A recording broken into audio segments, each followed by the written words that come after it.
Hey y'all, I'm Miss Katie. Welcome to Heritage Ways. And I'm Mr. Patient. All right, today we are at a friend's house and he is going to demonstrate a heritage skill, one that Mr. Patient has done many times, but people do this different ways. So what are we going to see today? He has harvested a deer and we're going to see how to process that deer to be able to use basically for grind, like for hamburgers and stuff, or for deer burgers and stuff. So we wanted to give you guys this intro and let you know that, give you an opportunity to think, hey, this is not something I really want to see. You can move on to one of our other videos. But if maybe you how to cook the meat. Yeah, or how to cook the meat or something. You know, and we get that. This isn't for everybody. And if it's not for you, we just wanted you to be made aware on the front end. So in this video, viewer discretion is advised. So, okay, it will show butchering, or what do they call animal? Animal husbandry. No, that's raising them. That's raising them. It'll show processing. Yeah, processing a All deer. right. We thank our friends, Bryce and Tallie, for having us today. So let's get started. All right.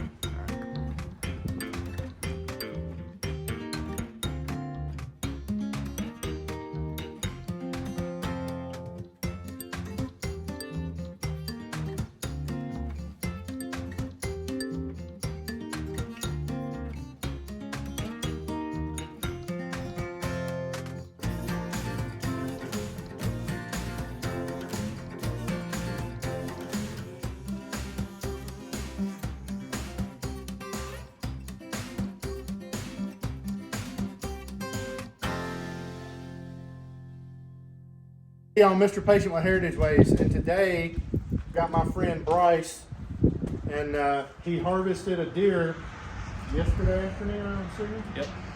And he's had it hanging all night with ice in the cavity, and we're going to walk through the process of processing a deer once you've harvested it. So first of all, how did you kill it? I hit it with a compound bow. Right there. Yep. Not ideal, but it worked. Hey. Okay. So yeah, I was sitting out for about 2 hours, and she came along behind me and gave me a shot, and the rest is history.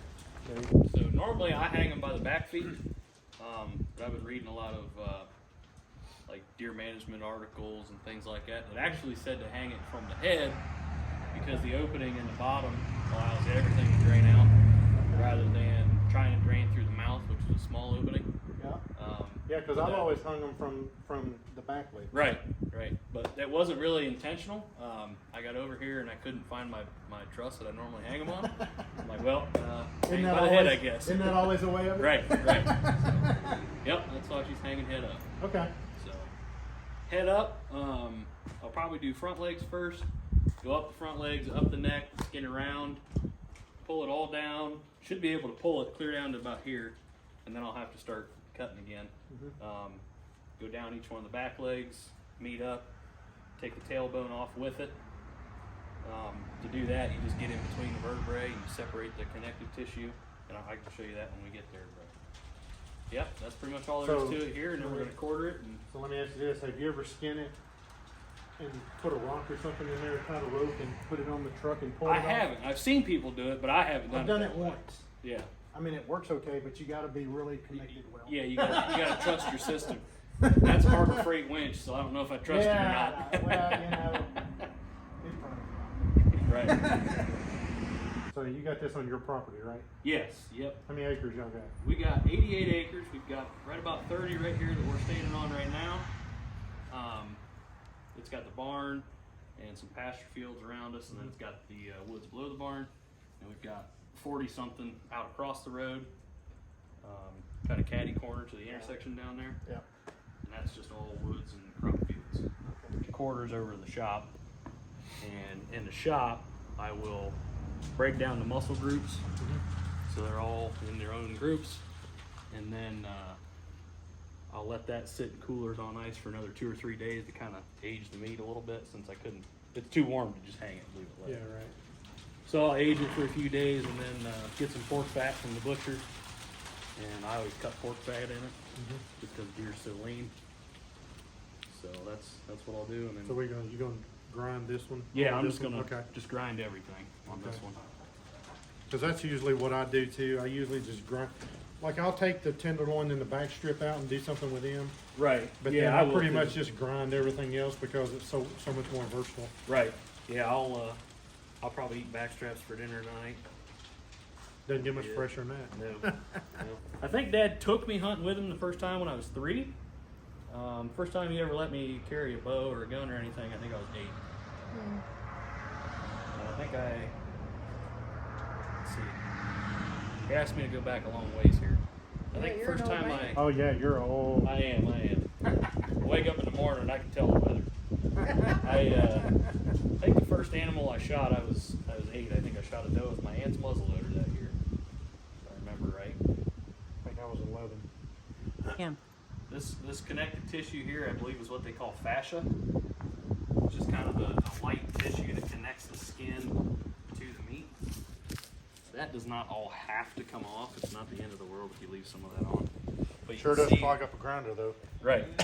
But you can see this thicker, more silver stuff here. That is silver skin. That's, at least that's what I call it. That's a sinewy tendon.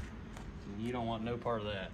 It's actually what they call it on the cooking shows too. So you're more Well, uptown than you I've thought. got a friend from Detroit who went to culinary school that I met Oh, okay. at Heidelberg, and which is college I went to for a couple years.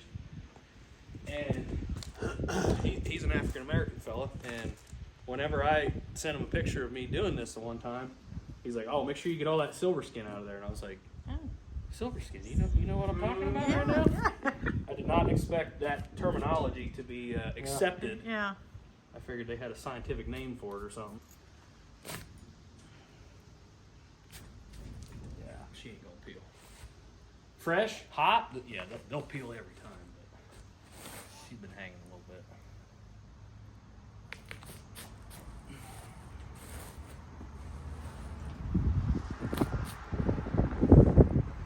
Do this and Let it drop itself. let it do its thing. Just the weight of it will take it.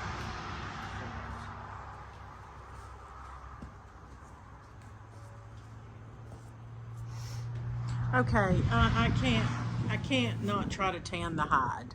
You go right ahead. I can't You not. want to take the brains? No, that's where I stop. What you doing, Mom? My mother. I'm doing something just to prove to myself I can do it, because sometimes that's what you have to do. You know? I'm tanning a deer hide and I'm washing it. So if you don't want to see a deer hide, turn this off right now. And if you do, here it is. I'm washing it at the washing stage.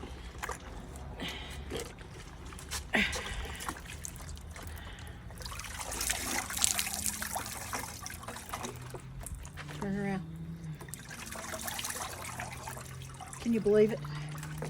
Don't ask what I'm going to do with it, because I don't know. I'm just doing this to learn how to do it and to prove to myself that I can. Just trying to get it all washed. It's already been flushed. Just wash it. Okay. So what is it you're looking for? Oh, I'm supposed to be cutting off a piece to see if it's tanned. But you know what? It's been 2 weeks. And it's supposed to be like 6 to 8 days. Do you think I should cut off a piece? I don't know. You're supposed. Okay, let me go in and get some scissors. Turn this off. So, folks that don't know, why is the cavity empty?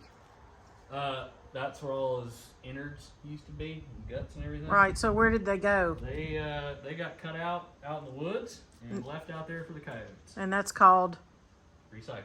well, field dressing. Field dressing. Is where I was headed. Recycling. Yeah. Returning to nature. Yeah. Circle of That too. life. Yes. Well, some folks might not realize that you don't just load it up and Right. bring it home. In the past, I have kept and ate the heart. This one I didn't because since I spine shot her, I did not get to her right away.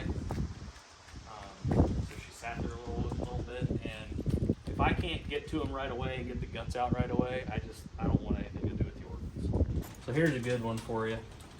So this tendon right here causes the flex in this knee, yeah, that's what they call that joint on these. Stiff. That would be kind of like our Achilles tendon. So if I were to slice that right now, it would roll up a little bit and shrink up. I'm by no means an expert, but I am just good enough at this to be dangerous. You know what I've learned? If you know more than the person who knows less than you do and wants to learn, then that's a start, you know? Yeah. So there you go. Yep. You don't have to be an expert. Plus, I'm sure that many people, you two included, process different ways. Right. Yeah. There's more than one way to skin a deer? There's 100 ways Yeah. to skin a cat. Okay. Edit. I watch these guys sometimes on Facebook called the Bearded Butchers. Oh, I've seen them. They're out of Creston, is it? Yeah, they're But right south of us. Yeah, they're pretty local north of us. Oh, well, Yeah. no, I'm thinking of, there's some folks down by Frazeysburg direction. That's who I'm okay. thinking Oh, of. you're talking hand-hewn. Okay, okay, Hand yeah. farm. All right, sorry. But That's why I the said. Bearded Butchers guys I'm thinking of, oh my goodness, those guys are good. Wow. They would have had this done twice over by now. Well, and that's their thing. But they do that for a living Right, too. right, They do right. their own, and I'm pretty sure they process deer there at their meat shop. Yeah. I'm gonna take a quarter out. A quarter would be back leg, front leg, back leg. Mm-hmm. So I'm gonna quarter it out, and then we put each of those quarters on ice in a cooler. Oh my! And then we'll take the quarters over individually and just pull them out of the cooler and work on one quarter at a time, and break them down into muscle groups, and then put the muscle groups on ice and leave them. I mean, this is a little overkill. You don't need a knife that big, but you need a bigger knife to quarter it because you got to get in a little deeper, and you got to in the rear here. There's a hip bone. There's a socket that hip bone rides in. So you've got to get down to that socket, and then there's a tendon on the inside of it, and you got to get in and pop that tendon, and then that will fall right off.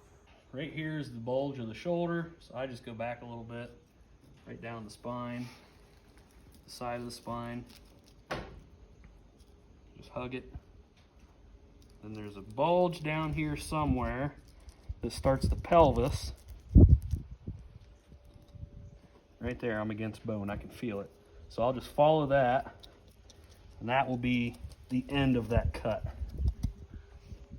And then that'll be the start of the quarter. So you go around this bone and then take that quarter out. So for this, come up here, sideways. So you can see there's kind of two layers here. This is like that sinew stuff I was talking about. Gotta get rid of that.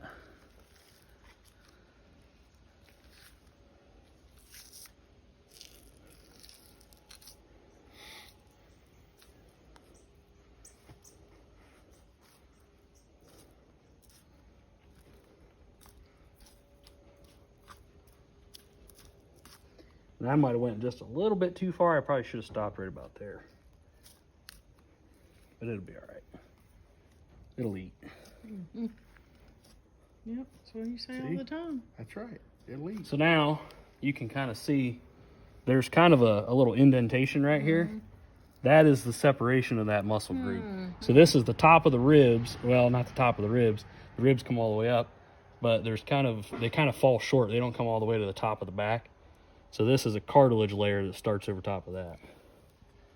So you just get in there. You can definitely see that Right. disconnection, yeah. So you get in there and you just trace that. Sure. And then you get up top and separate it. This is what we slice and fry when we make with biscuits, eat with gravy. Okay, yeah. I usually just take this and grill this. Oh, okay. Well, that'd be good too. Yeah. This is probably the second most tender cut you're going to get on a deer. Yep. The most tender being the Tenderloin. tenderloin, the fish. You know, honestly, I probably call it the fish because that's what the Amish call it. They call this the backstrap and they call this the fish. So they don't call anything the tenderloin? Right. Oh, okay. At least, you know, in my experience, I've heard them call that the fish, so. I am really butchering It'll this. eat the same. It'll eat.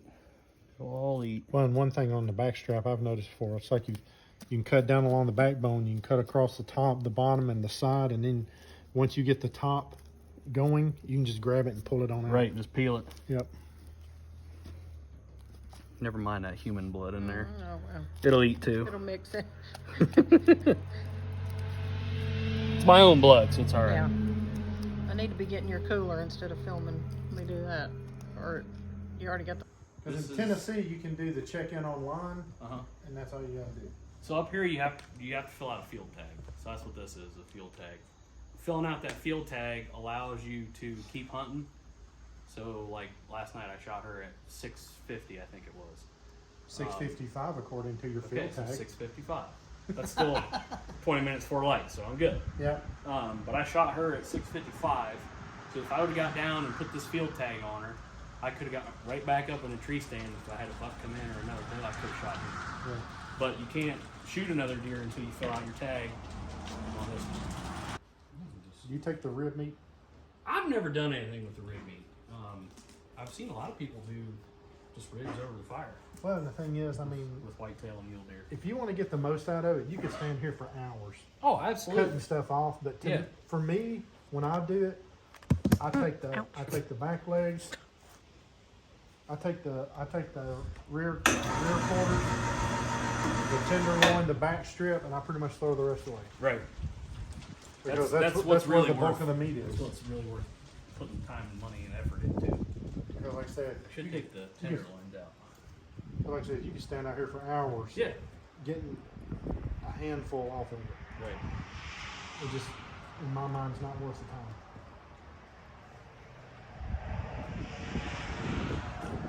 Okay, so I'm going down. I found that bone I was talking about. So I'm cutting around it right there. Right out down through the buttocks, the gluteus maximus. Didn't know you were going to teach biology today. Well, you know. This is awesome. Humans throughout history have been hunting and gathering and killing and feeding themselves and their families, and that's what this is about. Right. There are folks out there, kids, adults, who literally don't know where it comes from when they walk into the grocery store. Right. Ground beef or ground meat of any kind. And so, yeah. Where'd you get that steak? The grocery store. You know, and you know where this came from. Yep. You know pretty much what it ate. I know exactly what it ate. And, yeah, so we've gotten too far away And from our heritage. this is a very clean meat. I mean, in general, venison and other wild game is very clean. Lean and clean. Lean and clean. To that hip socket if I can get in there. And almost free if you don't, well, I mean, you know, take into account your ammo and tags and license and all that, but still.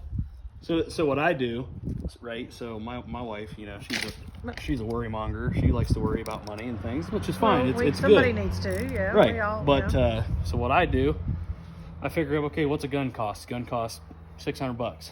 How many deer can I shoot with a gun?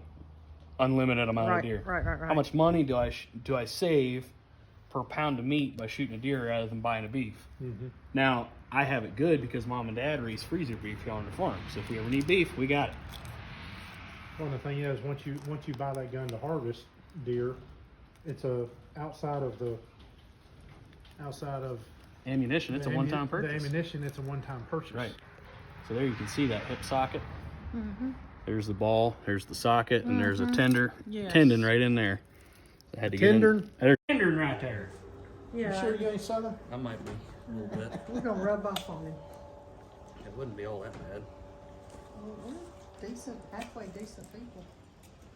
You go to church every Sunday. Well, Most every that Sunday. don't mean anything. That's true.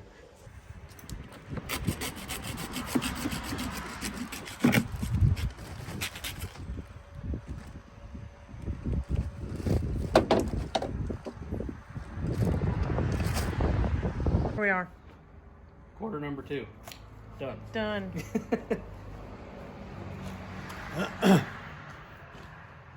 Look very nice. Evidently, somebody thinks they look like a fish. Apparently. But if you go to an Amish processor and you tell them you want the tenderloin taken out, that's probably what they're gonna take out. What do you call Well, they that may part, take out Mr. back Patient? strips, too. Huh? What do you call that part? I call it tenderloin. Tenderloin, and Well, that's the what Amish it called is. it the fish. Yes, Amish people call Well, it the I fish. just called it the fish just now, just, you know. Okay. He's Just to getting try to- acquainted with my terms. Yeah. Acclimate to the way things are done. That's right. He's adapting. Yeah.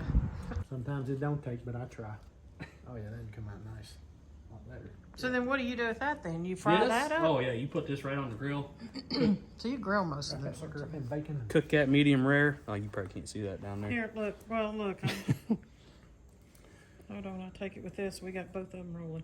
So that's a really long strand mussel, so that'll cook up pretty good. That'll be pretty tender. You just take a little bit of silver skin off of there and grill her up medium rare. Medium go. rare. Mercy. Yes, Katie. Medium rare. No. Cook it all the way, please. Or even medium So well, the, at least. Now these front legs, the shoulders. See, this is a Scapula. yeah, not really cartilage. That's the Yeah. word. This Yeah. is all cartilage. There's no joint in the shoulder. Yeah. You get under the shoulder blade. See all that? It's all attached by. It's just fascia and muscle Yep. attachment. Yep. These front shoulders. Actually, that's interesting. They come The off difference in the hind and the front quarters. Oh yeah, front that front really shoulders is. are cake. Here, give me that one. Go ahead and cut those one out here.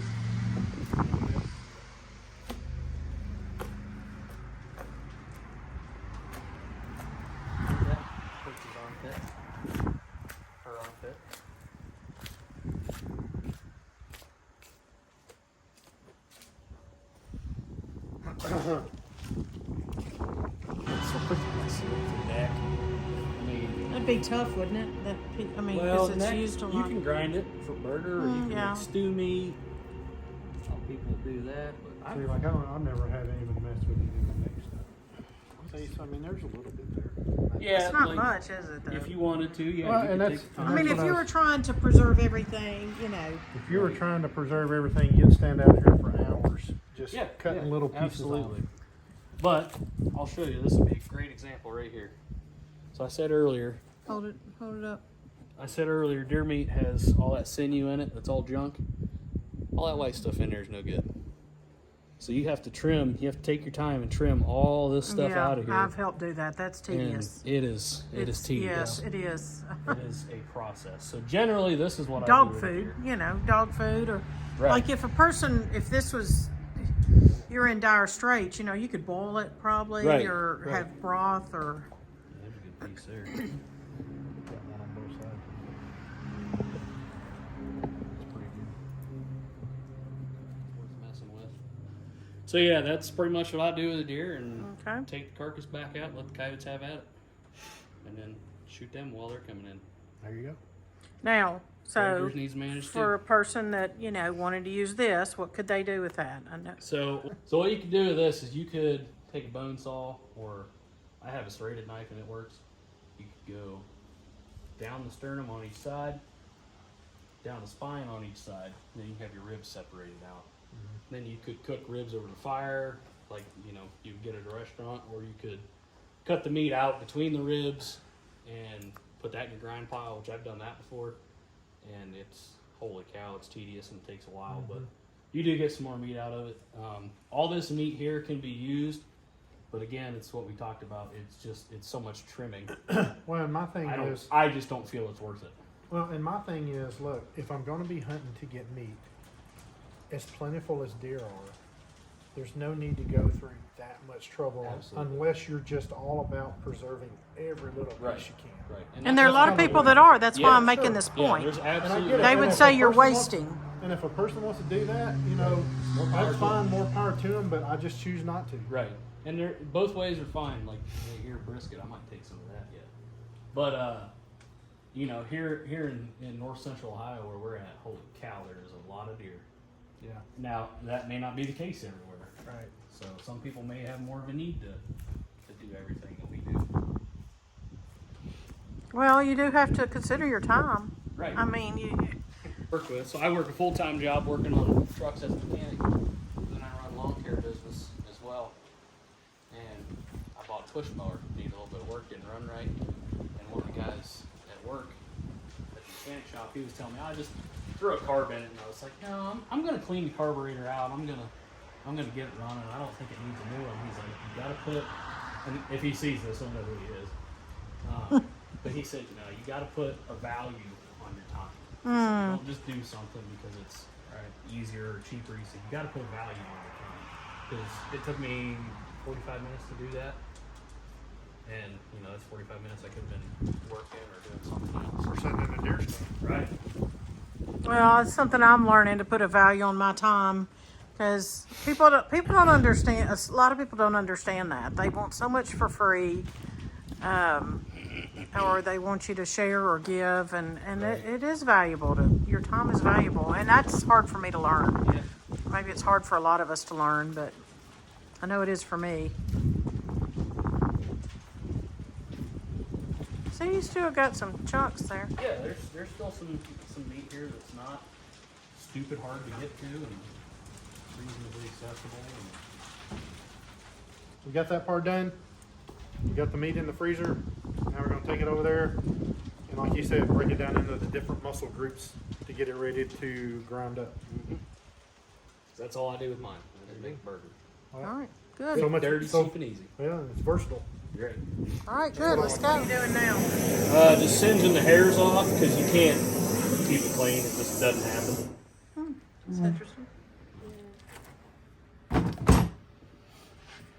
And this may be a little overkill, but To use a big torch on it, yeah, probably, but it works. it does work until the torch goes out.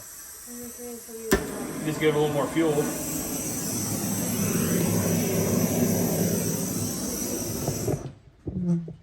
Some people might tell you not to do that. I don't know. That's what I do to get rid of hair. Yeah, but you're the one telling right now, so you can tell what you want to tell. You have to burn the hair off, all right? You have to. All right. Oh, that's a good knife. I like that knife. Don't cut yourself. So this meat right here, this would be what you call stew meat or grind meat. On this forearm, there's just a bunch of tendons and stuff in here. And you'll see here in a minute, I'll show you. But that's really what you're going to use this for, because there's just so many different layers of connective tissue in there that you got to get out. So that's what that's going to be mainly used for, is for Grinding. stew meat or for grinding.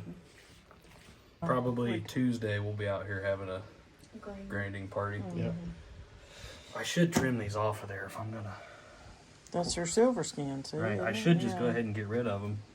I'll go ahead and do a few for the camera, but see, the silver skin is hard stuff. My finger's right under there, and you can't really cut through that silver skin very easily. Hush, woman. I'm fine. I know what I'm I doing. didn't have Yeah, the, you can't cut through that really easy. apparently I didn't have the camera on when you were talking about your finger just now. I thought I did, so. So last year I cut my finger from here to here. So I was trying, because it was really cold. It was good and cold. So I had one hanging for like a week. And it was basically frozen. So I was trying to cut frozen fat, and I should have known better than to try to do that. And I was holding it like this, trying to peel. I was holding it like that and trying to peel underneath of it, and it broke free the fat, and it went into my finger like that. It didn't slice it or anything. It just pushed into it, but good sharp knife. Don't care. What you got? All that work. Probably Yeah, 5 right. minutes of trimming to get Right. that. Yeah, it's tedious, which explains why you chose to leave what you left. Right. I get that. It's a time thing. get Is that. it worth it? Makes me kind of curious how they process it and when you're paying for it to be processed. I don't know. I don't know if they got a bunch of guys working on Yeah. it or. Well, and plus this thing too is they really, really know what they're doing. That's what they do. Right, they're They've good. So done they're it good like at it, 100 yeah. times before. Right. What kind of knife you got in your hand? It's a Cutco knife. I seen it on the website. And I was looking for ideas for Christmas, and I said, "Hey, Mom." Well, really, I wanted to buy it, but I didn't have the money to buy it. So I was like, "Hey, Mom. Hey, Dad. got an idea, Christmas idea. And the cool thing about this, it extends out to 9 inches. Oh, that's and it kind interesting. of locks there. You lock it back down, Huh. and you can remove it completely if I can avoid slipping and cutting myself. Like a fillet knife then, or something. Yeah, it is a fillet knife. Yeah, but You can remove it completely to clean a it. long one. Huh. And Cutco, I believe. Yeah, give me a sponsorship, Cutco. I think Cutco. What is their guarantee? If you send it in once a year to be sharpened, I think you get like a lifetime guarantee on them or something. Wow. Something like that. But they'll sharpen them for free. If you maintain once a it, year. if they maintain it. Yeah. Okay. Play it again. So now we've got a hind quarter. So we're going to follow this. You can kind of see it a little bit. It comes right up here. So we're just going to follow that. Separate these two muscles. See, this is what I'm talking about. The hind is a lot easier. They're a lot more separated. If you don't mind, that'd be great.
All right, y'all. So you saw how we do this, how Bryce does this. One way of many ways to do it. And it's up to each individual how they want to do it. So we're getting ready to sign off. So just want to say thank you, Bryce. You're welcome, buddy. Hopefully you And guys his, and your and his viewers wife got something Tallie from it. helped a little bit. Yep. And so, yeah, we're done. No. See, I knew that worked. See. No, that was dumb. That was really good until that point. Until that point, yeah. Yeah, I know, because I didn't know where to go from there. And see, and then I say something stupid, and she's like, no, you say this. Okay, good. That's what I needed to begin Yeah, with. tell me that. Just say, instead of thanks for watching, and we'll see you next time. That's easy. All right, there you go. So thanks for watching, and we'll see you next time. There, that's it. Okay, good.